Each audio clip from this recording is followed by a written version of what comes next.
Garile, garile, garile, garile, garile.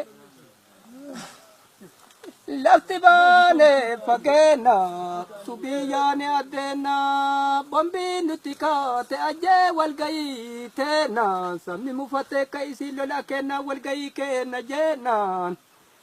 Hidhattee itti yaate korommii sanbate torbi sagadaa geena. Sambata isi kaase karaa dhufte dachaase faartiitu dadhu kaase lubbuu hendu bachaase gargarisi facaase dayyaa keessa yaase bombii harkaa harcaase. Eessatti beena duraanuu diina keenya ganda keessa ni waate tokkaameen jedhaa deemnaan faartii waliif baroota awwaara gaamaa geenaan. Laltuu kushee gatteenaan utaalee manaa beetuskii kaate dhageenaan diina ajjeesee qaluun ajjeesee muree galuun aadaa Oromoo kenna.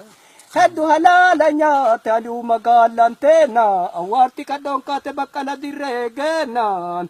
Tokko nu jalaa dhabse fiidde mana seenaan kikkicha tambaa kute sabboonaa Oromoo qaban taayee hamaado kuphanee karaa teenaan.